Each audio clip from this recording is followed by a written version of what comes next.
తప్పదు మరి. ఈ కథను రచించిన వారు జి సరస్వతి గారు. ఈ కథ ఫిబ్రవరి 2003లో ఆంధ్రభూమి సచిత్ర వారపత్రికలో ప్రచురితమైంది. నేను రెడీ అంది సరిత ముడి మీద జాజిమాల అమర్చుకుంటూ. నువ్వు రెడీయే కాని నిన్ను తీసుకువెళ్ళడానికి నేను మాత్రం రెడీగా లేను అన్నాడు శివరాం మొహం చిట్లిస్తూ. కమల, రాజుగారు, పెళ్లికొడుకు విక్రమ్ మన ఇంటికి వచ్చి నిశ్చితార్థానికి తప్పకుండా రావాలని మరీ చెప్పారు. వాళ్ళమ్మాయి నీరజ, పిల్లలు కూడా ఈ పాటికి అమెరికా నుంచి వచ్చి ఉంటారు. అందర్నీ చూసి సరదాగా గడిపి రావాలనుందండి అంది సరిత. పిలవగానే తయారైపోవడమేనా? పట్టుచీర, ఒంటి నిండా నగలు, కుంకుమ బొట్టుతో అమ్మవారిలాగా తయారయ్యావు. నడుస్తూ ఉంటే గున్న ఏనుగు ముస్తాబై కదులుతున్నట్టుంది. నిన్ను తీసుకువెళ్ళి నేను నవ్వులు పాలు కాలేను. మనం వెళ్లేది ఫ్యామిలీ ఫంక్షన్కి కానీ క్లబ్లో జరిగే పార్టీకి కాదు. అంచేత నా ముస్తాబు సందర్భానికి తగినట్టుగానే ఉంది. అక్కడికి వచ్చే వారిలో చాలా మందికి నా గురించి తెలుసు. ఎగతాళి చెయ్యర్లేండి. మనం కలిసి బయటికి వెళ్ళి చాలా కాలం అయింది. సరదాగా వెళ్ళొద్దాన్ రండి అంది సరిత బతిమాలుతూ. నాతో బయటికి రావాలని సరదాగా ఉందంటున్న దానివి బరువెందుకు పెంచుకున్నావు? మళ్ళీ సన్నజాజి మొగ్గలాగా తయారైతేనే బయటికి తీసుకువెళ్తాను. అంతవరకు ఇంతే. ఎలాగూ రెడీ అయ్యావు కనుక అమ్మవారి గుడికి నడుచుకుంటూ వెళ్ళు, బరువు తగ్గుతావు. నేను వెళ్తున్నా అంటూ బయటకు వెళ్ళి కారు స్టార్ట్ చేసుకుని వెళ్ళిపోయాడు.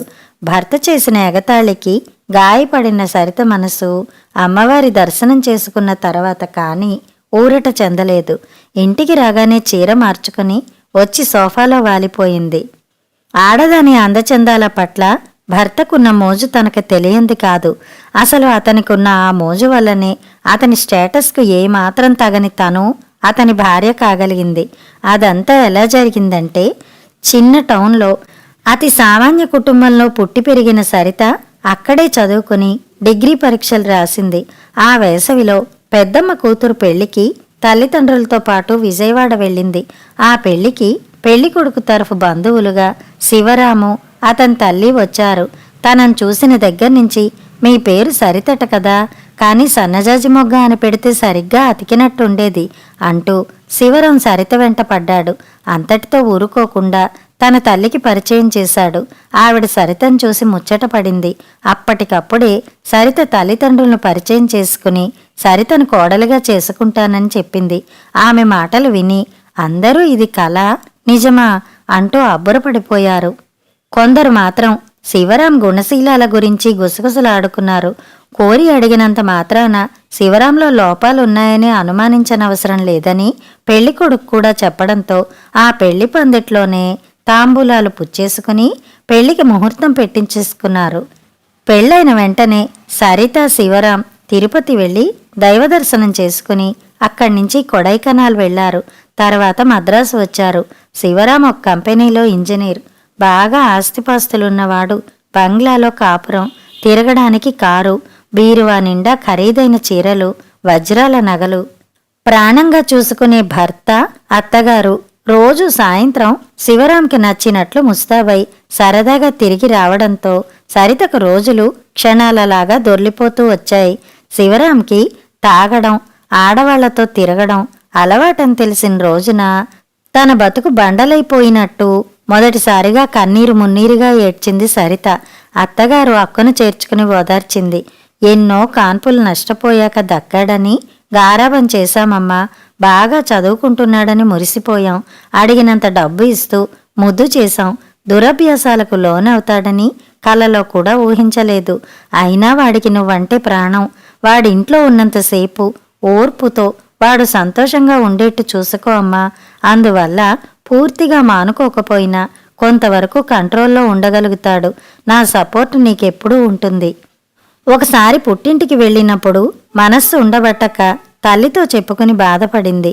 శివరాంతో గొడవపడి సంసారాన్ని రట్టు చేసుకోవడం తెలివైన పని కాదని, అత్తగారు చెప్పినట్టు నడుచుకోమని, మనసుని సమాధానపరుచుకోమని హితవు చెప్పింది తల్లి. అత్తగారు చెప్పినట్లు నడుచుకుంటూనే రూపకు, రవికి తల్లయింది సరిత. పిల్లల ఆటపాటలు చూస్తూ సంతృప్తిగా కన్నుమూసింది అత్తగారు. పిల్లల పెంపకంతో శ్రమగా అనిపించిన తన అందాన్ని, నాజూకుతనాన్ని కాపాడుకుంటూ భర్త వెంట పార్టీలకు వెళ్తూనే ఉండేది సరిత. కానీ ఆమె మనసంతా ఇంట్లో ఉన్న పిల్లల మీదే ఉండేది. రూప, రవి స్కూల్లో చేరి చదువుకోవడం మొదలుపెట్టాక ఆమె కొంత స్థిమితం చిక్కింది. ఏమండి, పెళ్ళైనప్పటి నుంచి మీరు కోరినట్టుగానే నడుచుకుంటున్నాను కదా, నా కోరిక మీరు తీరుస్తారా అని అడిగింది సరిత శివరాంను. ఎందుకు తీర్చను సరిత, ఏం కావాలో చెప్పు. కొత్త ఫ్యాషన్ నగలా, చీరలా, కొత్త మోడల్ కారా, హాలిడే ట్రిప్కు లండన్ వెడదామా అని అడిగాడు ప్రేమగా. నాకవేం వద్దండి, తాగడం తిరగడం మానేసి నాతో పాటు గుడికి రావాలండి. ఈరోజు మన పెళ్లి రోజు కదా, అమ్మవారికి అర్చన చేయిద్దామండి అంది ఆశతో. తీర్చలేని కోరికలు కోరి నన్ను ఇబ్బంది పెట్టక సరిత, నా దారిని నన్ను పోనివ్వు, అది ఇద్దరికీ మంచిది. నువ్వే గుడికి వెళ్ళి నా పేరును కూడా అర్చన చేయించు అనేసి లేచి వెళ్ళిపోయాడు. తను ఇద్దరికీ మంచిది కాని దారిలో నడుస్తున్నట్టు ఎప్పటికి తెలుసుకుంటారో ఏమో అనుకుంది సరిత బాధపడుతూ. రూప యూనివర్సిటీలో ఎంఎస్సీలో చేరింది. రవి ఇంజనీరింగ్లో చేరాడు. మెనోపాజ్కి వచ్చిన సరిత ఆరోగ్య సమస్యలు ఎదురు కావడంతో హాస్పిటల్లో చేరి పెద్ద ఆపరేషన్ చేయించుకోవలసి వచ్చింది. ఆ కారణంగా రెస్ట్ తీసుకోవలసి రావడంతో డైట్ విషయంలో ఎంతో జాగ్రత్తగా ఉన్నా కొంచెం లావెక్కింది. సరిత ఆకారంలో వచ్చిన మార్పు శివరాంకి బొత్తిగా నచ్చలేదు. అంచేత ఆమె ఆరోగ్యం చక్కబడిన తర్వాత కూడా ఆమెను తనతో పాటు తీసుకుని వెళ్లడం మానేశాడు. ఇంట్లో ఉన్నప్పుడు కూడా ముభావంగా ఉండసాగాడు. శివరాం ప్రవర్తన సరితకు క్షోభ కలిగించింది. మనసుతో అనుబంధం పెంచుకోకుండా కేవలం తన అందచందాల పట్ల ఉన్న ఆకర్షణతోనే తనతో 25 ఏళ్లు సంసారం చేశాడనే భావం ఆమెలో కలిగి ఆమెను చిత్రవధ చేయసాగింది. ప్రాణ స్నేహితురాలు కమల వచ్చి కొడుకు నిశ్చితార్థానికి రమ్మని పిలిచినప్పుడు సరితకెంతో ఆనందం కలిగింది. చాలా కాలం తర్వాత శివరాంతో బయటకు వెళ్లే అవకాశం వచ్చిందనుకుంది. కానీ శివరాం తనతో తీసుకెళ్లడానికి నిరాకరించడమే కాకుండా ఎగతాళిగా కూడా మాట్లాడడంతో సరిత మనస్సు గాయపడింది. రాత్రి 10 గంటలకి శివరాం ఇంటికి వచ్చి చోళ్లు విప్పేసి సరితను గమనించనట్టుగానే బెడ్రూంలోకి వెళ్ళిపోయాడు. ఫంక్షన్ విశేషాలు అడిగి తెలుసుకుందామనే ఉద్దేశంతో సరిత కూడా అతని వెనకాల వెళ్ళింది. శివరాము బట్టలైనా మార్చుకోకుండా బెడ్ మీద వాలిపోయాడు. ఫంక్షన్ బాగా జరిగిందా అని అడిగింది సరిత. బాగానే జరిగింది, ముక్తసరిగా బదులిచ్చాడు. ఏ ఫంక్షన్కి వెళ్ళినా విశేషాలన్నీ పూసగుచ్చినట్టు చెప్పడం మీకు అలవాటు కదా, డల్గా ఉండిపోయారే అని అడిగింది సరిత అతని వైపు పరిశీలనగా చూస్తూ. మనసు బాగులేకపోతే డల్గా కాక ఉత్సాహంగా ఎలా ఉంటారు? ఏమైందండి అని అడిగింది ఆత్రతగా. పరిచయం చేయగానే నీరజ పిల్లలిద్దరూ తాత తాత అంటూ వెంటపడ్డారు. మా మనవలు నిన్న అడ్వాన్స్గానే తాతం చేసేశారోయ్ అంటూ రాజుగారు నవ్వడం. ఆకారాన్ని బట్టి పిల్లలకు వరస తెలిసిపోయినట్లుంది, తెలివైన పిల్లలే అని కొందరు నా వైపు ఎగతాళిగా చూడడం తల కొట్టేసినట్టు అయిపోయిందనుకో. అవును, నేను ముసలివాళ్లాగా కనబడుతున్నానా సరిత అడిగాడు దిగులుగా. సరిత లోపల నవ్వుకుంది. పిల్లలు దైవస్వరూపాలండి, అబద్ధం చెప్పరు అంది. అంటే పిల్ల వెధవలు తాత అని పిలిచారని నువ్వు కూడా నన్ను ముసలివాడుగా నిర్ధారణ చేసేసావన్నమాట అన్నాడు ఉడుక్కుంటూ. నిర్ధారణ చేసేది నేను కాదండి, మీ బట్టతల, పండు మీసాలు, బొజ్జా చూడగానే ఎవరైనా ముసలివాడనే అనుకుంటారు. అమ్మమ్మలాగా ఉన్నావని, గున్న ఏనుగులాగా తయారయ్యావని వెక్కిరించానని నీ కోపం, సమయం వచ్చిందని నా మీద అక్కసు తీర్చుకుంటున్నావు.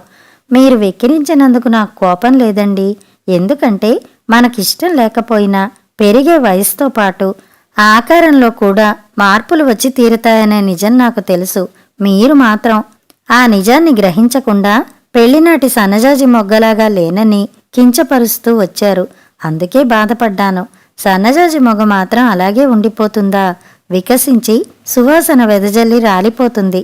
మన మధ్య ఎప్పటికీ ఉండవలసింది ఆ పరిమళం లాంటి ప్రేమానుబంధమండి.